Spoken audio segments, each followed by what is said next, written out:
So we're at the end of the book now. What do I do now?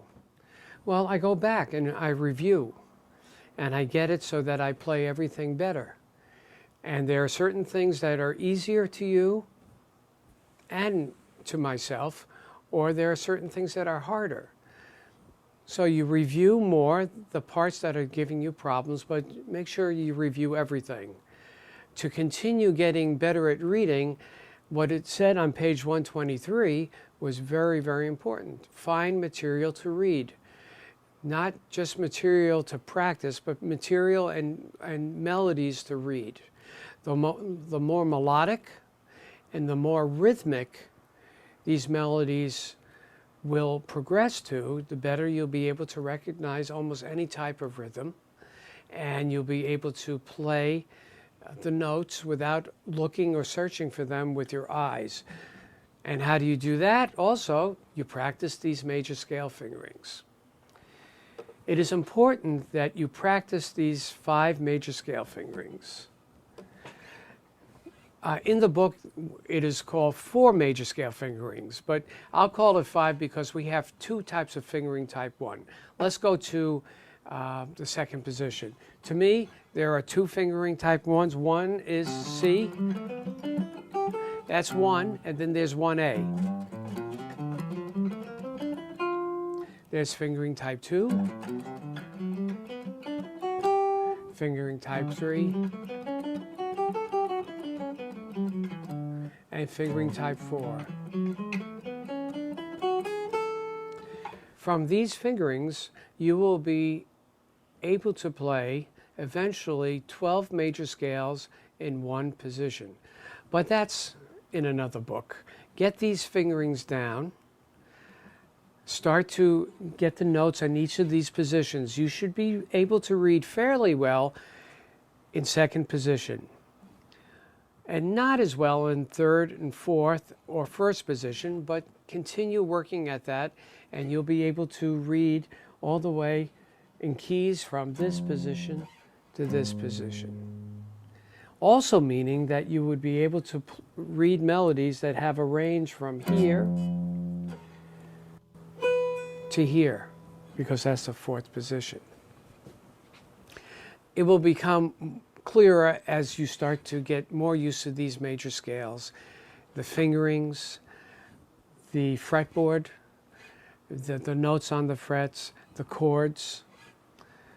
Speaking about chords, here's another thing about chords.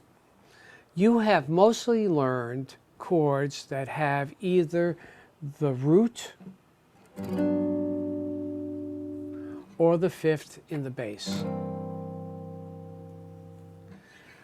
To hear the chord, it is easier to hear these chords as they should be heard with having either the fifth or the root in the bass. There are other chord forms, or even these chord forms will give you other chords that we would call the third in the bass. In other words, let me show you something. Here's a G6. We can also call this an E minor 7. But, you know, with the note this low, this G, we're going to really hear that as a root. Now, if I played E minor 7, let's say here, and then played this, they sound related, okay? You will get more into chords with different bass notes, the third in the bass, sometimes the seventh in the bass, eventually. But first get these chord forms that you have learned in this book. And basically, the root of these chord forms are either on the 6th string, the 5th string, or the 2nd string. So review those chord forms. Let's get back to the major scales. Now that we know 5 major scales in one position, you can do this on your own, or when you get into book 2, and this is how book 2 starts, you can now play one scale in 5 different positions, just by remembering where the roots of each of these scale forms are. And finding the root, well, let me demonstrate. Here's a C major scale. We know that one.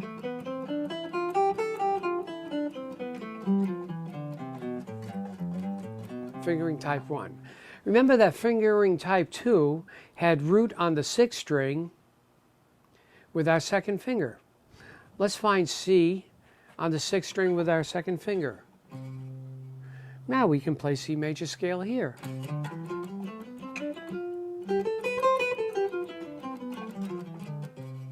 Fingering type 3 had root on the 5th string with our 4th finger. Well, let's find C with our 4th finger on the 5th string.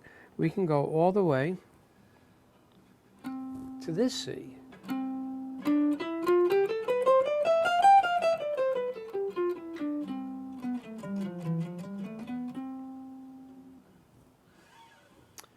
Fingering type 1A had root on the 6th string with a 1st finger stretch. Let's find C on the 6th string with a 1st finger stretch.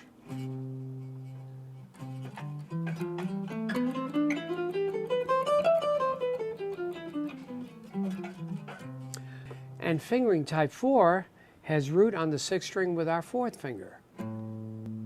Here's C.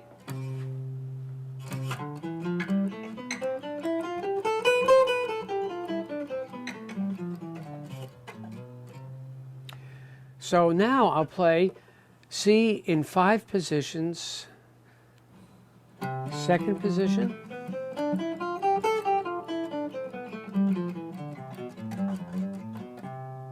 Fifth position, fingering type 4.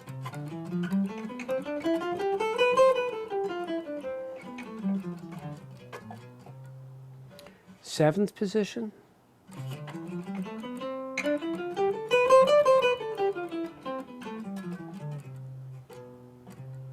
Tenth position, which is here, and we stretch.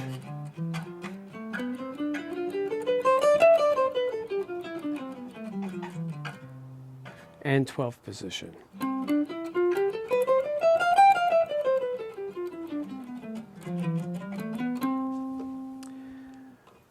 So you don't accomplish this without reviewing, and reviewing.